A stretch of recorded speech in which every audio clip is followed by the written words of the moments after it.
Nah, akibat kejadian tadi, Mujin pun pipis di celana, membuat Wati kesel aja. 움직이지 마, 형부. 지린 Tapi ngomong-ngomong soal itu, Mujin pun cerita apa yang dialaminya.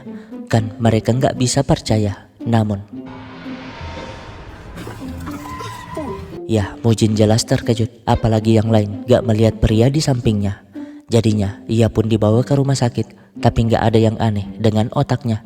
Bahkan saat ke ahli akupuntur, ya hantu itu masih saja muncul, membuat Mujin memilih balik ke kantor saja. Mulai terbiasa dengan kemunculan si hantu yang sejak tadi duduk di samping Wati. Bukannya takut, mereka justru menjadikan itu bahan konten, menyuruh Mujin ngobrol dengan hantu tersebut. Padahal mah mereka nggak ada yang percaya dan malah meledek kelakuan Mujin. Namun tiba-tiba hantu itu memperkenalkan diri. 이민욱입니다. Ya, Min-uk menunjukkan nasib sialnya, di mana ia adalah siswa SMK yang akan segera ke tempat magang sesuai rekomendasi wali kelasnya. Dan karena buru-buru, ia nggak sempat makan masakan sang ibu, hanya bisa memberi goyangan cinta seperti apa yang selalu mereka lakukan. Singkatnya, sampailah dia di tempat magang yang gak lain adalah pabrik besi itu, di mana si direktur membawanya ke mes pekerja sambil menjelaskan kalau Min-uk akan diangkat jadi pekerja tetap jika kerjaannya bagus. Namun itu membuat Min-uk bingung karena kata wali kelasnya mes pekerja berada di luar pabrik.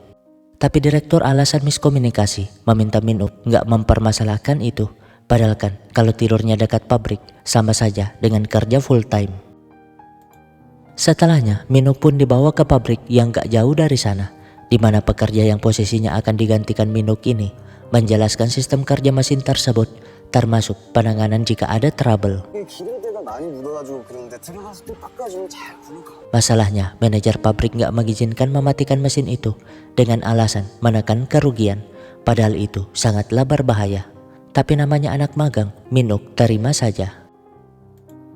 Malamnya, ia nggak berhenti mempelajari buku pedoman mesin itu. Untungnya, Nimal yang sekamar dengannya selalu memberi semangat. Nah, hari demi hari pun berlalu. Min-uk menjalani hari-harinya seperti pekerja yang lain, bahkan selalu kena marah si manajer. Tapi ia selalu alasan ke ibunya kalau ia tuh baik-baik saja karena makanannya selalu terjamin. Padahal mah makanan di situ cuma secuil. Meskipun begitu, ada banyak hal yang membuatnya senang di sana. Salah satunya adalah persahabatannya dengan Nimal. Namun suatu hari, tepatnya malam sebelum liburan, entah gimana kronologinya, ia malah tewas tersedot mesin itu. 형님? 형님? 형님? Lah, Mujin baru nyadar setelah ditampar berkali-kali, membuatnya kesal bisa-bisanya dua anak muda ini melakukan itu. Tapi karena itu, mereka pun mulai percaya dengan cerita Mujin yang dapat melihat hantu. Alhasil, mereka bergegas menemui Yojin, wartawan yang dulu memberitakan kasus tersebut. Dan secara kebetulan, Yojin adalah teman akrab si Udin. 너네 여자친구 나 희주해.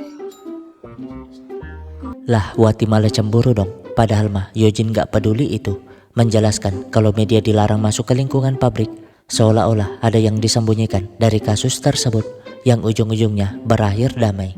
Lalu, 고맙다 진짜. 나중에 내가 밥 한 끼 살게. jelas dong Wati tambah cemburu, lihat aja kelakuannya yang pergi gitu aja. Tapi ketika Udin bertanya apakah mereka benar-benar pacaran, Wati malah gak mengakuinya. Nah, mereka pun ke sekolah Min-uk, namun wali kelas yang mengirim Min-uk ke sana dulu ngaku gak ada kesalahan atas program magang tersebut. Toh pekerja di pabrik sama seperti pemain bola yang berisiko cedera. Lagian tragedi itu akibat kesalahan Min-uk yang masuk kerja sendiri tanpa adanya perintah. Padahal kan jelas terlihat kalau wali kelas ini ada main dengan pihak pabrik. Setelahnya mereka pun menemui ibu Min-uk yang cerita kalau suaminya meninggal ditabrak saat Min-uk masih kecil. Makanya Min-uk tumbuh sebagai pria penyayang dan bertanggung jawab. Gak nyangka rasa tanggung jawab atas pekerjaan itulah yang membuat anak satu-satunya meninggalkannya begitu cepat. 나도 하루빨리 민욱이 아빠 따라가는 게 소원이에요.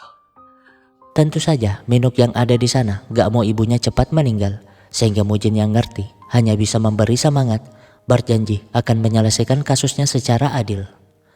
Seketika sang ibu terkejut karena setahunya dia, anaknya hanya kecelakaan biasa, makanya ia setuju untuk berdamai.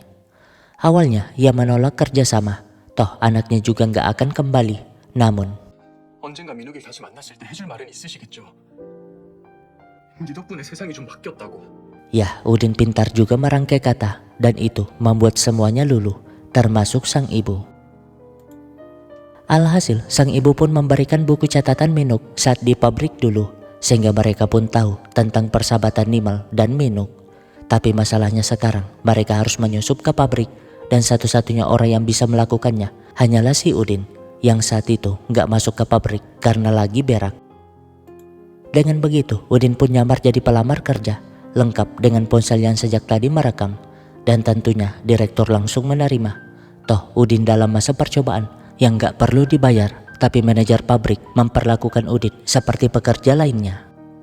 Sementara mereka mencatat semua pelanggaran K3 yang terlihat di video Udin, termasuk ocehan si manajer yang kesal kepada Nimal karena gak lancar bahasa Korea, tapi dipekerjakan karena bayarannya murah. Jadi Nimal adalah imigran gelap yang pasti dideportasi jika ketahuan pemerintah. Tapi saat Udin mengajaknya ngobrol, Nimal ternyata lancar berbahasa. Toh dia pernah punya guru bahasa yang baik, dan alasan ia pura-pura bego biar manajer itu gak menyuruhnya sembarangan. Masalahnya si direktur adalah pelanggan channel YouTube-nya si Udin. Untung Udin tampil norak di video sehingga direktur gak sadar itu. Nah, biar misinya cepat selesai, Udin pun mulai mendekati si Nimal. Namun, 며칠 전에 왔던 그 사람들이랑 친구죠?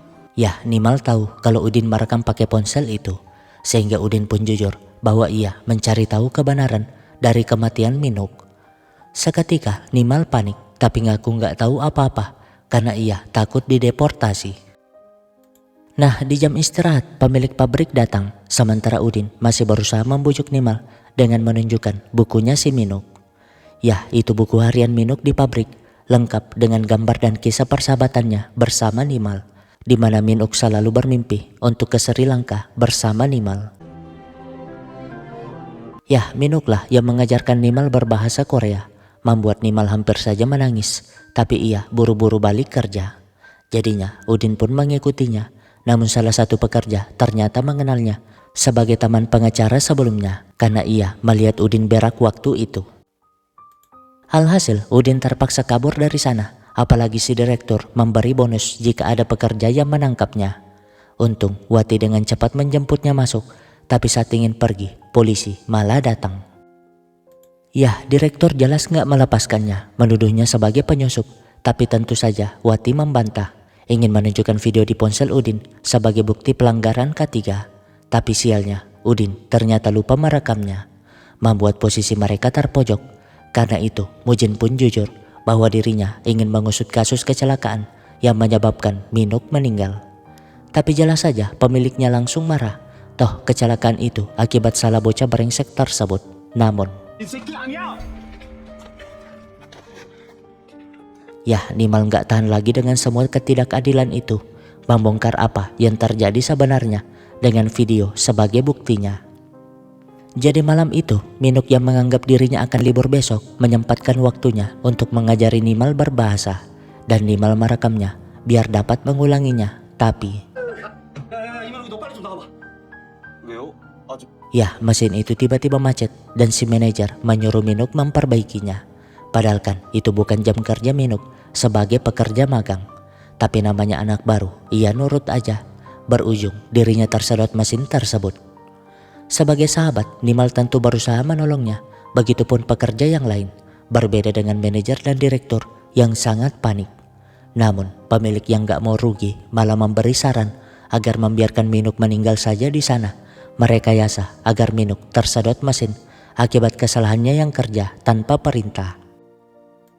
Karena itu, dua Firaun ini menyuruh semua pekerja pergi dari sana, khususnya si Nimal, mengancam akan memecat mereka semua jika masalah itu bocor. Nimal sih nggak terima, sehingga direktur hampir saja menghajarnya, bahkan ngancam untuk dideportasi.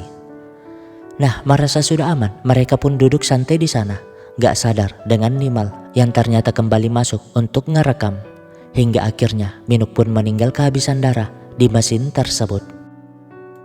Ya, keberanian Nimal membuat pekerja lain akhirnya sadar, segera mendukung Nimal. Sehingga Mujin pun menjelaskan kepada Firaun-Firaun itu kalau mereka melanggar banyak aturan keselamatan kerja yang pastinya akan dihukum pidana dan denda bahkan penyegelan pabrik. Tentu saja ketakutan mereka membuat Udin semakin sombong. Kan si direktur pengen menonjoknya. Lalu, lah Wati malah sengaja dong biar direktur langsung ditangkap dan gak punya waktu melenyapkan barang bukti. Kan si Udin hanya bisa bengong mengapa harus dirinya yang jadi korban. Singkatnya, fakta kasus tersebut akhirnya diberitakan, di mana Nimal siap menjadi saksi meskipun ia akan dideportasi setelah kasusnya selesai. Setelahnya, mereka pun menunjukkan video Minuk itu kepada sang ibu yang gak berhenti nangis sambil tertawa. Setidaknya ia masih punya sedikit kenangan terhadap putranya. Tapi sebelum mereka pergi, Mujin tiba-tiba berbalik. Seketika sang ibu nangis sejadi-jadinya karena yang dilihatnya adalah putranya, di mana ia pun segera memeluknya. Karena bagi seorang ibu, kehilangan anak adalah luka yang gak bisa disembuhkan, bahkan dengan melintasi waktu sekalipun. Dan sekarang ia hanya bisa belajar untuk merelakan, serta belajar tersenyum dalam tangisan. Setidaknya ia bisa selalu mengenang sebagai satu-satunya cara agar ia dapat bertahan. Nah, dengan berakhirnya kasus itu, mereka pun mengira kalau kutukannya selesai. Namun